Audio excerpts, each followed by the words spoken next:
What's up, guys? Welcome back to the channel. Today we're diving into a story that starts with a total nightmare but turns into one of the most satisfying comeback tales you'll ever see. Imagine coming home after a long shift only to find your wife in bed with your own junior colleague from work. That's exactly what happens to our main character, Mitsuhiko. To make matters even worse, his wife has the nerve to blame him for her betrayal, and his office turns against him because of lies spread by the man who ruined his marriage. But just when Mitsuhiko thinks he's lost everything, two mysterious high school girls appear at his front door. It turns out they are twin sisters he used to tutor years ago, and they aren't just there for a visit. They've run away from home and are looking for a place to stay. What follows is a wild journey of healing and revenge. While Mitsuhiko tries to rebuild his life and start a brand new company, these twins become his biggest supporters. So, grab a snack, get comfortable, and let's jump right into the story. And don't forget to like and subscribe. Our main character, Okaya Mitsuhiko, begins by telling us the heartbreaking news that his wife has cheated on him. He explains that they had been dating ever since their college days and that she was someone everyone liked. He truly considered her his pride and joy, so he never imagined she would betray him by having an affair with a junior colleague from his own work. In a flashback to the moment he caught them, his wife, Misaye, actually has the nerve to claim that everything is Mitsuhiko's fault. Seeing her with her affair partner makes him realize that he just doesn't care anymore. He decides that since she's gone, he might as well go out and find something to eat because he's starting to feel hungry. As he steps out of his apartment, he wonders what kind of luxurious meal he should treat himself to. However, his plans are interrupted when he finds a high school girl sitting on the floor right outside his door.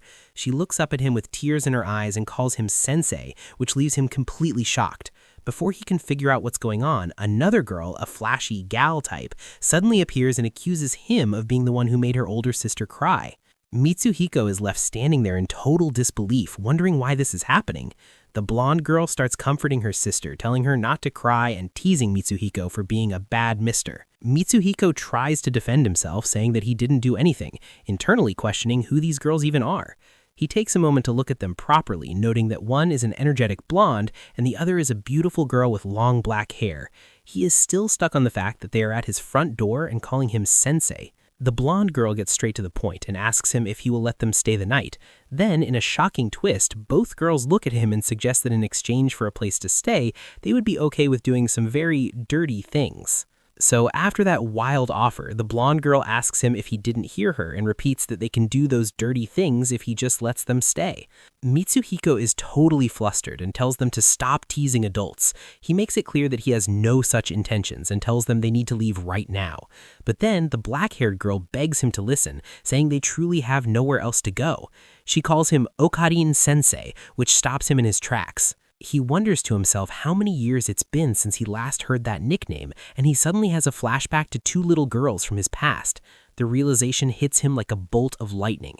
He remembers that they were students at the cram school where he used to work as a part-time employee. He recognizes them as the twin sisters Ina Akari and Ina Nanako. The girls are absolutely overjoyed that he remembered them. Akari immediately starts teasing her sister, Nanako, about how much she's grown, specifically mentioning her G-cup size.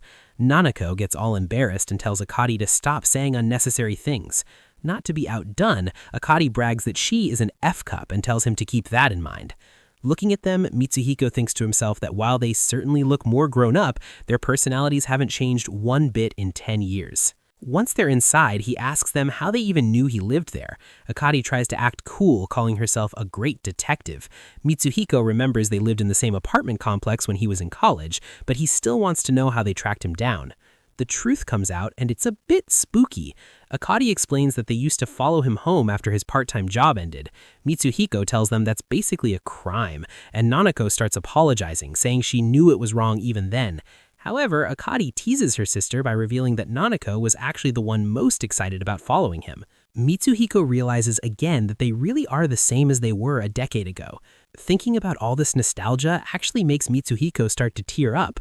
The girls get really worried and ask him what's wrong. He tries to brush it off, saying he just feels nostalgic, and he offers them some cola to change the subject. But he's so shaken up that he accidentally spills the cola right onto Nanako's skirt. He panics and asks if she's okay. Akari starts teasing her sister again, saying Nanako is acting like a maiden just because her beloved sensei touched her hand. Nanako looks really down and apologizes for the mess, so Mitsuhiko instinctively reaches out and pats her on the head to comfort her. He immediately realizes what he's doing and panics, apologizing for the old habit and worrying if it was unpleasant for her. But as he pulls away, Nanako thinks to herself that the head pat actually made her feel really relieved. So things are moving pretty fast. Akari asks if she can borrow the shower, and Mitsuhiko agrees to show them where the bathroom is. Being her usual teasing self, she even asks if he wants to join them, but he tells her to stop talking nonsense and goes to find them some spare clothes. She just laughs and tells him he's boring for not getting more excited. Watching them walk away, Mitsuhiko feels a strange sense of relief just being around them. He reflects on how wildly his day has changed, going from losing his wife to a coworker to having his former student suddenly show up at his house. He sits back on his sofa, feeling like his life is turned into some kind of fast-paced drama. He's worried about the social risks of letting two high school girls stay over, but at the same time, he admits he's feeling really lonely after the betrayal he went through. Suddenly, the girls scream out that they have a huge problem. They burst back out into the room wearing nothing but towels, panicking because the washing machine doesn't seem to be working. They look completely distressed and ask him what they should do. Mitsuhiko is absolutely stunned by the sight. Akari seems happy that she managed to surprise him, though she insists that the broken machine is a real problem. He tells them to put some clothes on immediately, while Akari teases him for not trying to sneak a peek, saying that's what usually happens in rom-coms. Now dressed in some of his oversized shirts, Akari starts bragging about how great her sister's figure is, even pointing out that they aren't wearing bras. She notes that they have nothing else to wear to go home. Mitsuhiko tries to stay firm, telling them he won't get worked up by children, but he's frustrated to find out the washing machine is truly broken. Akari asks him if he'd really throw two innocent girls out into the cold. He's conflicted because he knows it looks bad for a man to have minors stay at his house, but he also realizes that because they are so pretty, some real creeps might approach them if they leave. Then Akari drops a total bombshell by asking him if he's a virgin. He's so shocked he can't even find the words to respond. She keeps pushing his buttons, saying that any normal guy would be excited in this situation. Nanako tries to apologize for her sister's behavior, but Akari just keeps teasing him. Mitsuhiko realizes that sending them out late at night is too dangerous. He feels a sense of duty to look after them, especially since they have nowhere else to go. He decides that since it can't be helped, he has to make a final call. Just as the girls suggest that they should probably just go spend the night at a nearby laundromat, Mitsuhiko speaks up and tells them that he'll let them stay. The twins are absolutely overjoyed and can hardly believe he's serious. The twins are absolutely thrilled that they get to stay, shouting that they finally did it. While they celebrate, Mitsuhiko is standing there wondering why those words even came out of his mouth. Akari immediately takes charge and says she's going to make some food, but she can't help teasing him by saying that since her sister is a terrible cook, he should just pay with his body instead. Of course, Nanako gets super embarrassed and tells her to stop saying such weird things. Mitsuhiko just lets out a big sigh and tries to set some boundaries, telling them that they are only staying for today. Even though he's trying to be firm, he reflects on how these two are slowly starting to seep into his wounded heart. Suddenly, we get a painful memory from his office. A younger colleague mocks him, calling him the window seat petitor because he just sits there and no one knows what he's actually doing. The guy brags about finishing his work and going home early. The coworker keeps rubbing it in, saying he has a date with a super crazy hot girl. He even offers to show a picture of her, saying her name is Misai, which we know is Mitsuhiko's wife. Mitsuhiko wakes up abruptly from this nightmare, panting and wondering if he actually let those girls sleep in his bed or what. He heads to the kitchen and finds Akari already awake and wearing an apron. She gives him a cheerful morning greeting and notices he's up early. When he asks about her uniform, she explains that she fixed the broken washing machine by just giving it a good kick. She tells him to forget about that and look at the breakfast she made for him. She serves him some toast and coffee, but complains that the fridge was totally empty, so she had to go to the store looking like a mess. She starts venting for him, calling his wife a hag and saying it's the worst that she doesn't cook and still cheats. She even goes as far as to say that the woman is a failure as a human being. Mitsuhiko gets a little suspicious and asks how she even knows that Misai cheated. Akari gets really frightened and flustered, quickly changing the subject and pushing him to just shut up and eat his food. She then brings him his coffee, noting that it's exactly how he likes it, iced, no sugar, and heavy on the milk. Mitsuhiko is genuinely touched and surprised that she remembered such a specific detail from 10 years ago. She tells him to stop making such a gloomy face and to just forget about that stupid woman already, and he starts to think that she might be right. Akari continues her teasing, suggesting that he should just take her and her sister as a package deal set. She notices Nanako is still asleep and says she'll go wake her up, but Mitsuhiko stops her to say he's heading out to work. Akari is shocked that he has to work on a Saturday and calls his workplace a black company for making him work on the weekend. As he gets ready to leave, he admits to himself that she's right about him not doing anything wrong. Suddenly, Akari leans in and gives him a quick kiss on the cheek. She tells him it's a lucky charm to give him energy for the day. Mitsuhiko is left completely stunned as he heads out, telling her he'll be back early while she cheers him on. Just as Mitsuhiko is about to leave, he sees Nanako walking out, looking very sleepy and rubbing her eyes. He asks her if she just woke up, and she sleepily wishes him a good morning. He gives her a gentle goodbye and heads out to face his day at work. While he's on his way, his mind is filled with thoughts of that guy Kisagawa. He remembers how he came home after working all night without telling his wife, Misai, only to find Kisagawa in bed with her. Even worse, his wife had the audacity to claim it was all his fault. Mitsuhito reflects on how Kisagawa has always been a charmer who knows how to get people, especially women, on his side. He wonders how he can even show his face at the office, but his thoughts are interrupted when he's called into the office of the editor-in-chief, Junikane, first thing in the morning. The boss doesn't waste any time and tells him that she wants him to leave their current book label. Mitsuhiko is shocked and asks why this is happening so suddenly. She explains that there's a rumor going around the office that he is the one having an affair. Mitsuhiko is completely stunned and denies it, asking why anyone would say such a thing. Junikane claims he's been seeing someone's partner from their own label. Mitsuhiko realizes that Kisagawa must be the source of this lie. When he asks why she believes Kisagawa and not him, she says it's because Kisagawa isn't the type to lie. At that moment, Mitsuhiko realized the rumors about the boss and Kisagawa being involved were actually true. Feeling totally betrayed, Mitsuhiko decides he's done with the whole place. He tells her that he's not just leaving the label, but quitting the entire company. The boss is taken aback and says she only meant for him to change labels, but he doesn't care anymore. He tells her it's fine and walks right out. Outside, he's fuming until he's stopped by Uematsu, the deputy editor-in-chief. Uematsu tells him not to be so upset and asks to talk for a bit. He admits that he knows a serious guy like Mitsuhiko would never have an affair. He even tried to tell the boss that, but she wouldn't listen to him. Uematsu goes on to say that he's always watched Mitsuhiko work harder than anyone else, staying late and supporting the office no matter what others thought of him. He says he knows for a fact that Mitsuhiko isn't a cheater. Hearing someone finally believe in him and appreciate his hard work makes Mitsuhiko break down in tears of gratitude. Then, Uematsu drops a huge surprise. He asks Mitsuhiko if he would be interested in starting a brand new label with him. Mitsuhiko is confused by the idea, but Uematsu explains that he plans to leave the company soon to start his own light novel business.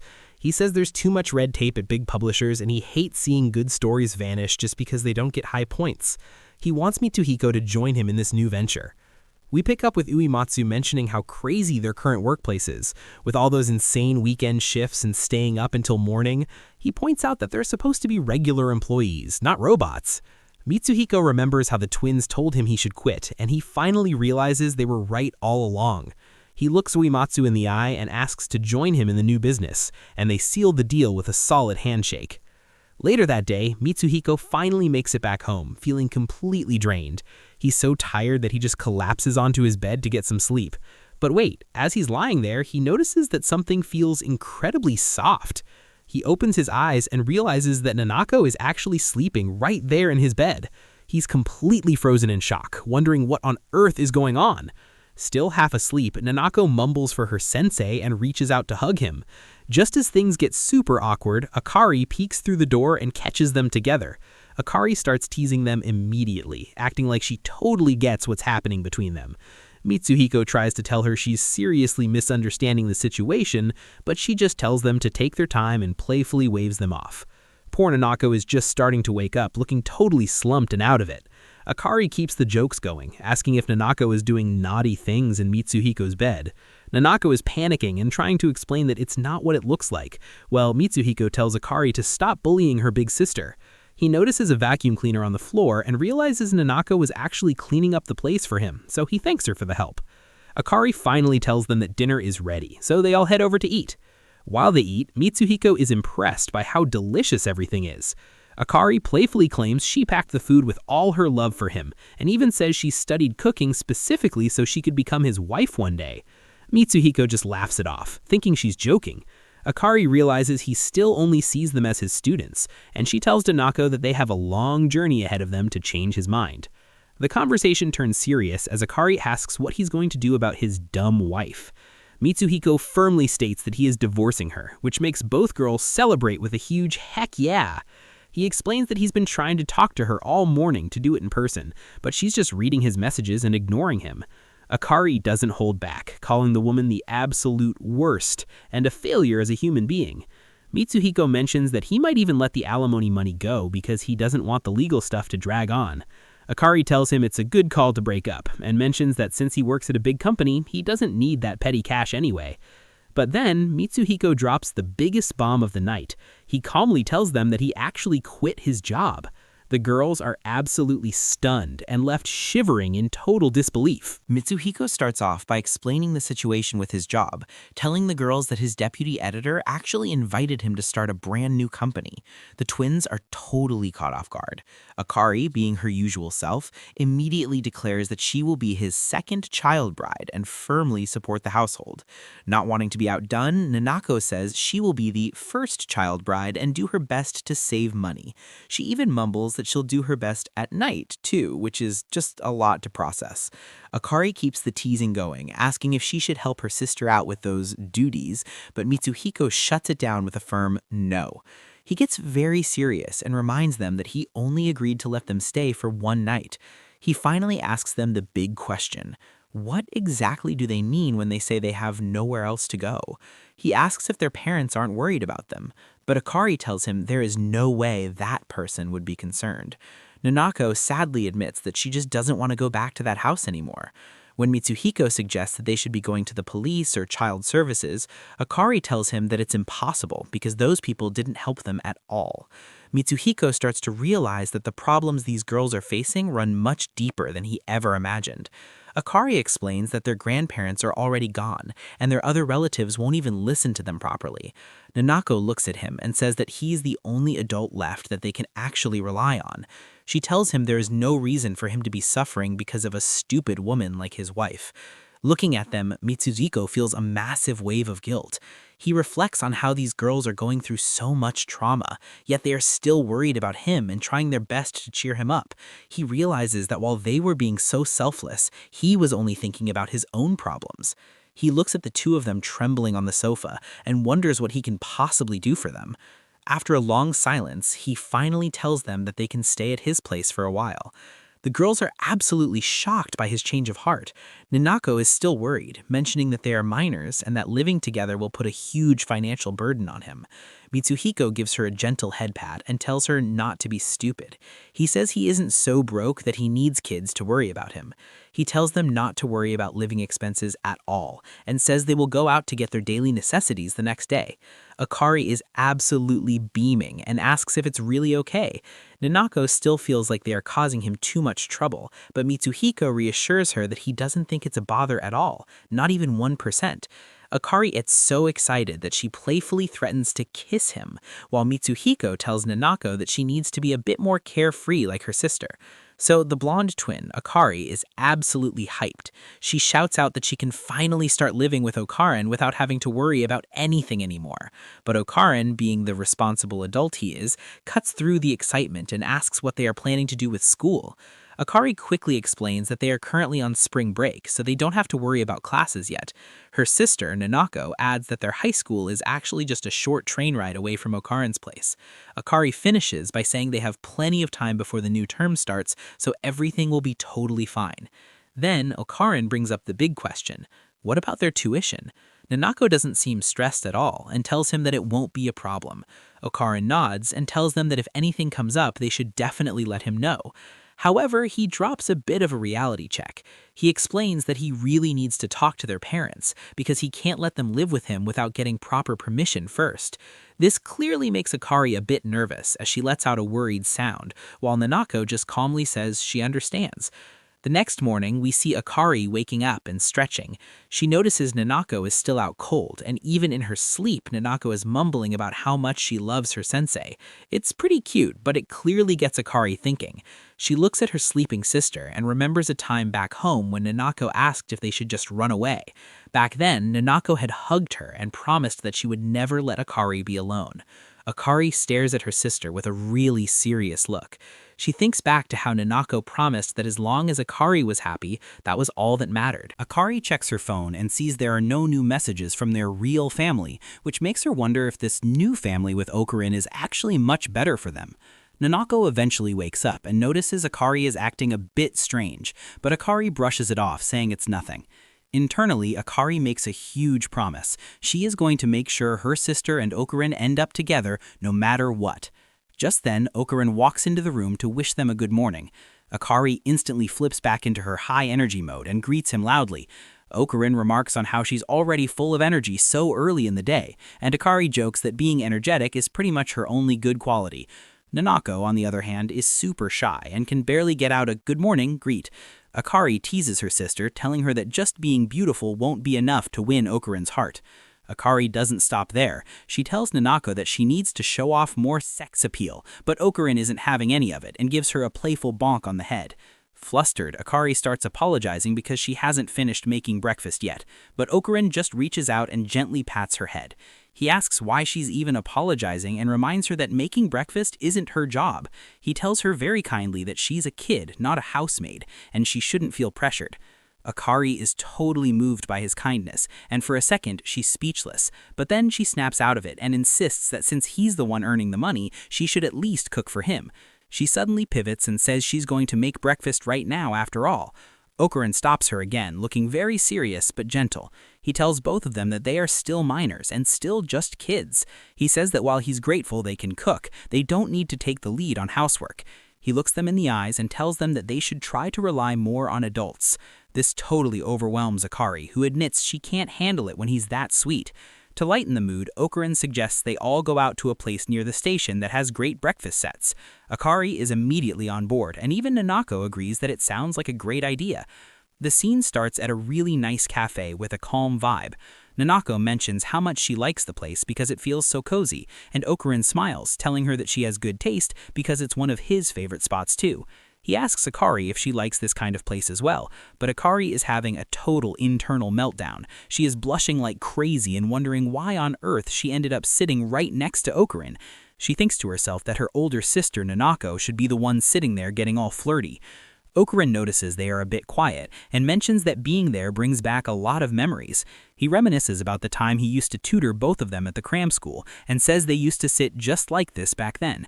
Nanako just gives a sweet little nod in agreement. Okurin points out that while Akari couldn't sit still next to her sister, she used to get strangely quiet whenever she sat next to him. Akari realizes internally that of course she was quiet, it's because she was sitting next to the person she loved. To change the subject, Okurin asks if Akari still likes cream soda, since this place makes a really good one. But just as he's being sweet, his phone starts vibrating with a call. Akari's eyes go wide when she sees the caller ID says Rushia Sensei. She immediately gets suspicious and wonders if there's another woman in the picture. She realizes that even if Okurin is single now, he's such a wonderful man that other women are bound to start chasing after him soon. She looks at her sister, who is just enjoying the nice weather, and vows that she has to get Nanako and Okurin together as fast as possible. As they finish up, Nanako mentions how good the breakfast was and that she's excited to go shopping. Akari looks at her older sister with a very serious expression. She tells Nanako that she just wants her to be happy, and that's the most important thing to her. Nanako gives her a beautiful, soft smile and tells Akari that they should be happy together. She explains that she doesn't want to be happy alone and that she wants to keep smiling right alongside her sister. Akari is so moved by this that she starts tearing up, agreeing that her sister is totally right. But then Akari's energy comes back at 100%. She suddenly suggests that the two of them should just get Okurin to marry both of them together. Nanako is completely shocked and flustered by the idea, but Akari keeps going, suggesting a sister combo. She tells Nanako that if they both keep pushing him hard enough, Okurin is bound to give in to them eventually because he's so kind. Akari gets even more pumped up, saying they need to launch a twin barrage of heart-melting attacks to make him fall for them. Nanako is still blushing and says she doesn't think she can do it, but Akari tries to pump her up, saying that where there's a will, there's a way. Okaran finally comes back from the bathroom and tells them to stop being so noisy and not to bother the other customers. Akari immediately jumps on him for a hug, telling him how much she loves him. Nanako tries to play the responsible one, telling Akari not to tease their sensei too much. Okaran just sighs and tells them that he isn't going to fall for that kind of sweet talk.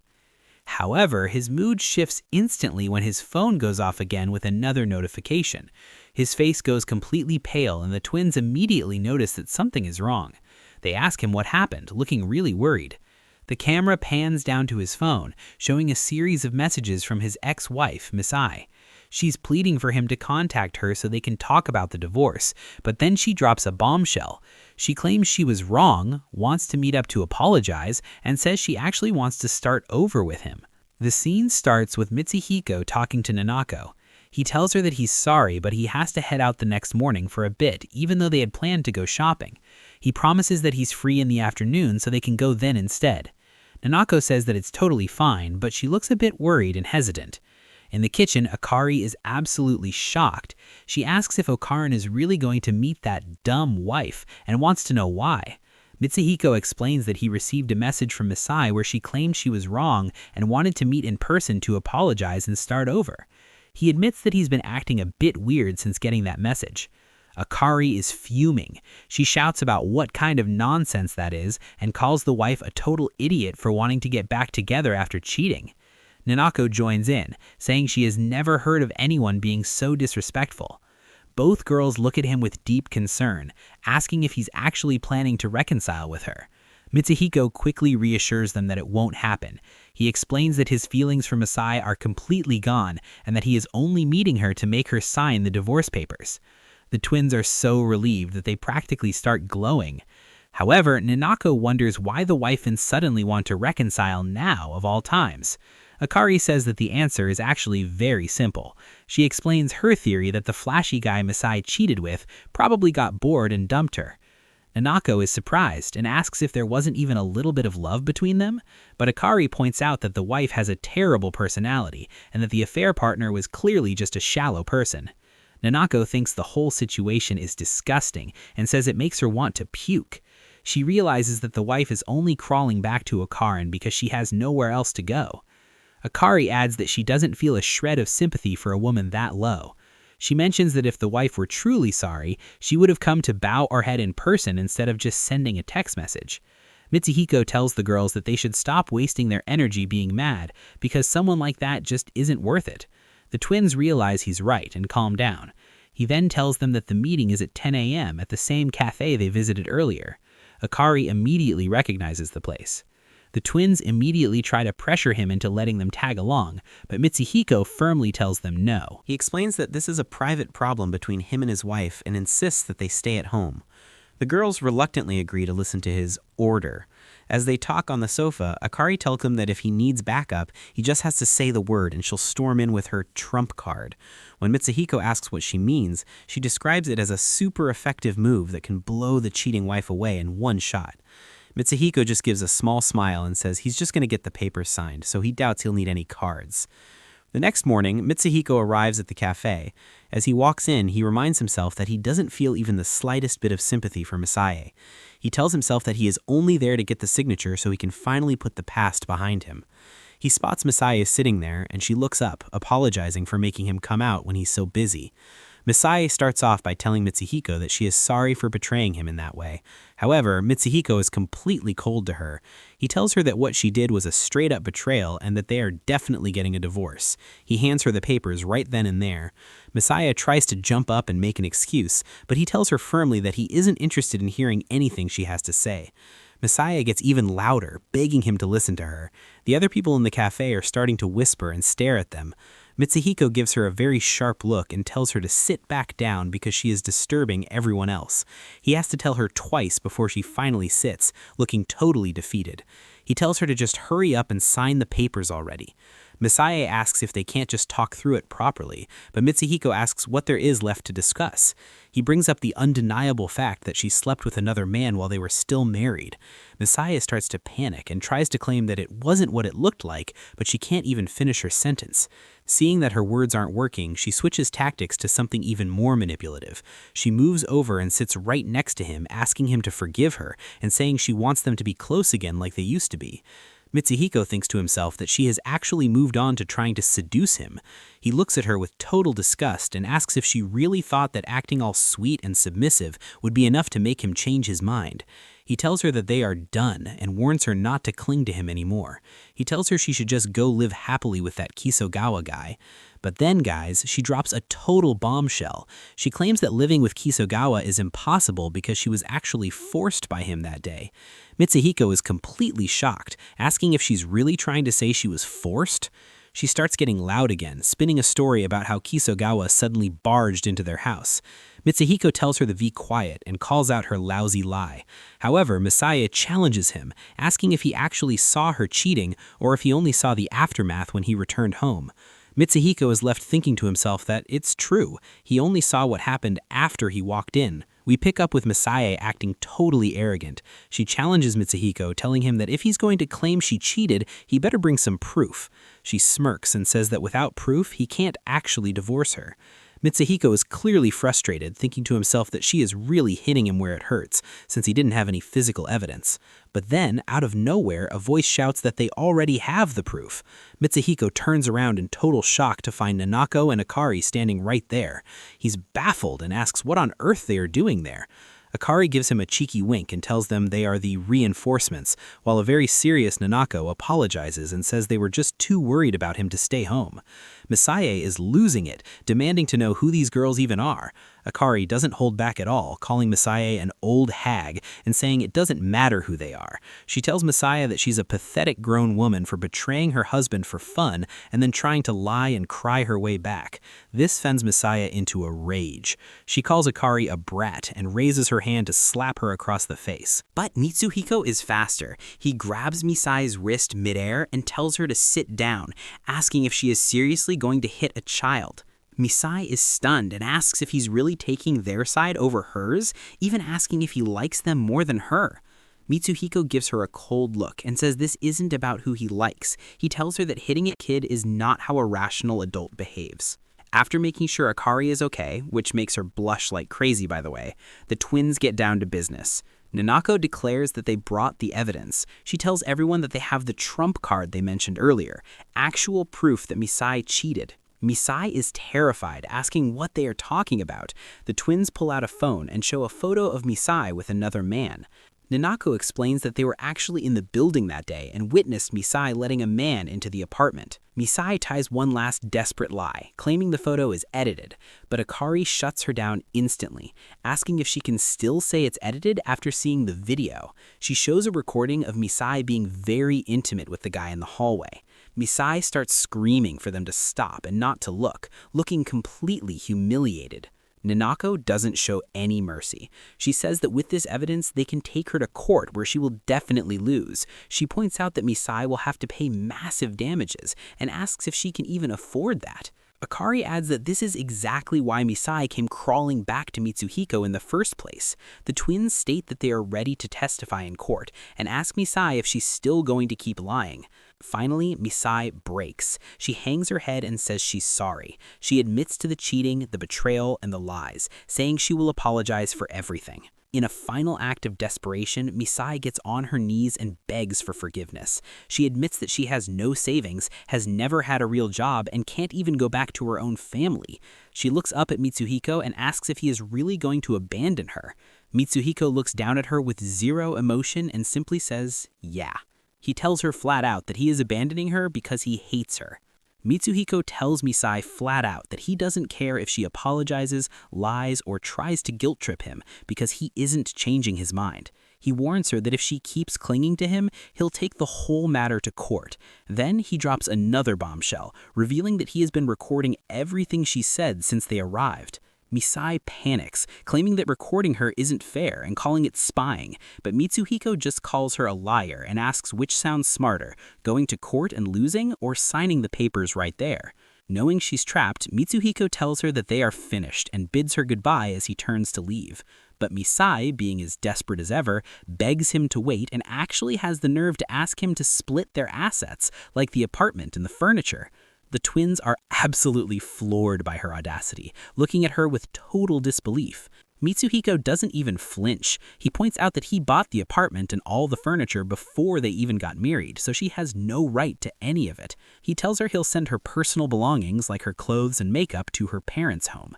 The twins don't hold back their disgust, with Akari calling her human garbage for trying to squeeze money out of the man she betrayed. Nanako adds that as a fellow woman, she seriously despises her and warns her never to come near their sensei again. The scene shifts, and we see Misai left behind in the cafe, looking completely broken and defeated, while our trio walks away. It feels like a fresh start is finally happening. Back at home while they are eating dinner, Mitsuhiko suddenly mentions that the moving company is coming the next day. The twins are completely caught off guard, shouting in surprise about moving to a new place. Akari asks if he actually bought a house, but Mitsuhiko clarifies that he just rented a new spot. Nanako is quiet for a moment, realizing that this is all part of Okurin's consideration for them. He even asks for seconds of the meal because it's so delicious, which makes the girls feel a bit better. They discuss the reason for the move, and Akari points out that the stupid wife knows where they currently live. She mentions how troublesome it would be if she tried to force her way in to squat or extort money. Mitsuhiko admits that he can't rule out the possibility of her barging in and getting violent while he's away at work, so moving is the safest bet for everyone. The twins are clearly touched by how much he's thinking about their safety. Okurin tells Akari that she's a bit too perceptive, but she just brushes it off with a smile. Akari tells him that being so considerate has always been his best virtue. Nanako tries to keep her sister in check, telling her not to get too carried away and that a lady shouldn't always voice everything she notices. Akari just teases that Okurin's kindness might be wasted on her sister, and the three of them share a rare, happy laugh together. The scene opens with Nanako sharing how truly glad she is that she came to his place. Akari adds that thanks to Okurin, she's finally able to sleep soundly every single night without any fear. She gets a little embarrassed after saying it and tells him to forget it, but Okurin is clearly moved. Nanako thanks him for showing them so much respect, and Okurin modestly replies that as the person entrusted with their care, he's just doing what feels natural. Akari just giggles to herself, realizing how genuinely happy she's becoming every day. Mitsuhiko then reminds the girls that the movers are arriving tomorrow, so they need to get their things packed up. He explains that they'll handle buying the bigger furniture once they're settled in. Nanako is really impressed by how well he plans everything out. While the girls get ready, Mitsuhiko steps away to make a difficult phone call. He tries calling the twins' mother, but there's no answer. He has to leave a voice message, identifying himself as their former cram school teacher and stating that he needs to discuss her daughters. You can really feel his frustration that their own mother is so hard to reach. Thinking about the girls, Mitsuhiko tells himself that he won't abandon them because, in a way, they actually saved him when he was at his lowest. The twins tell him that they want to help with the move because he always tries to do everything by himself. Nanako asks if he'll let them shoulder just a little bit of the burden. Okurin gently turns them down, saying that this messy, dirty business isn't something children should have to bear. He pats Nanako on the head and tells them both to just live their lives freely without any worries. They then notice a super expensive, hyper-ultra deluxe bed being packed. Akari jokes about how fluffy it is, and Okurin mentions how shameless his ex-wife was for trying to claim such an expensive item as her own. He tells them he really doesn't need such a huge bed anymore. Akari is curious about where they are going, and he tells her the new place is only about 20 minutes away by car. The twins are absolutely blown away that he even owns a car. They question if having a car in the city center is a bit wasteful, but then they realize that Misai probably used it for her own dates and shopping trips, even though she never even cooked a meal for him. Akari gets all worked up just thinking about it, but Okurin tells them that it's all in the past and they should just hurry up and get in. In a classic sister move, Akari playfully forces Nanako into the passenger seat so she can ride right next to Okurin. Nanako is blushing like crazy and getting super flustered. She admits to herself that riding in the front alongside him feels just like they're on a real date. The scene starts with Akari teasing her sister, saying that Nanako is getting all red and will probably collapse when a real date actually happens. Nanako tries to deflect by suggesting that Akari should be the one to ride in the front seat instead. Akari pretends to be totally fine with it, but Nanako calls her out, saying that Akari is actually just as embarrassed about riding in the passenger seat as she is. Okurin finally loses his patience with their bickering and tells them both to just get in the back seat together. As they settle in, he reminds them not to forget their seatbelts. Akari tries to use the moment for a bit of sex appeal, complaining that the seatbelt is way too tight because her chest is so large. Okurin doesn't even blink. He just tells her to put it on anyway because he doesn't want her getting hurt if he has to slam on the brakes. The girls realize that their usual tricks don't work on him at all. Nanako notes that unlike the boys in their class who stare at them with childish and disgusting eyes, Okurin's lack of desperation is actually really calming. Akari agrees, thinking that his composure is one of his best qualities. Okurin just sighs to himself, thinking about what a couple of idiots they are being.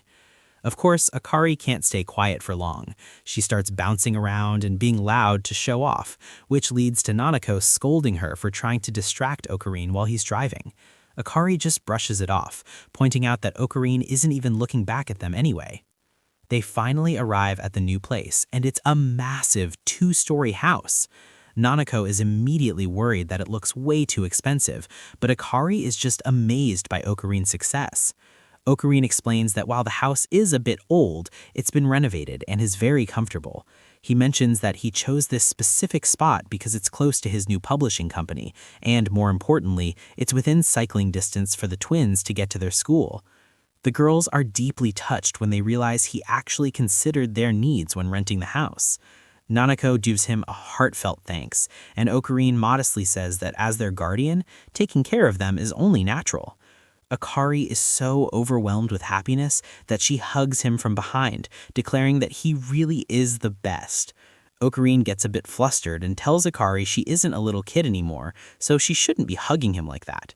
He tells her she should save those kinds of hugs for her boyfriend, but Akari just teases him back, claiming that he can just be her temporary boyfriend for now. Meanwhile, back at the old publishing company, things are absolutely falling apart. The flashy coworker, Kisogawa, is on the phone with a famous author named Rushia-sensei, and he's in a total panic. He begs her to say she's joking, but she tells him very clearly that she won't write for their label anymore. She says that an editorial department without Okurin has no value to her at all. The boss stands nearby, looking absolutely stunned, as she realizes just how big of a mistake she made by letting Okurin go. We start off with the editor-in-chief noticing that Kisogawa is acting incredibly suspicious. She asks if something is wrong, or if he's run into some kind of trouble. Kisogawa, clearly sweating bullets, tries to brush it off by stuttering that it's absolutely nothing and insisting there's no way there could be a problem. But as soon as he turns away, his face tells a completely different story. He looks totally panicked, wondering on earth how things ended up in such a disaster. He realizes that he needs to find a way to fix the situation as quickly as possible. In a desperate attempt to escape the awkwardness, he suddenly announces that he's heading outside for a little bit and just makes a run for it. It looks like the consequences of his actions are finally starting to catch up to him. Then we switch gears to the famous author, Rushia-sensei. She doesn't seem happy with the current situation at all. She mentions with a huff that there is absolutely no way she would ever consider writing for a place that doesn't have Okurin as her editor. Despite being a major star in the publishing world, her loyalty is completely with him. She gazes off into the distance, quietly wondering to herself if Okurin is doing okay after everything he's been through.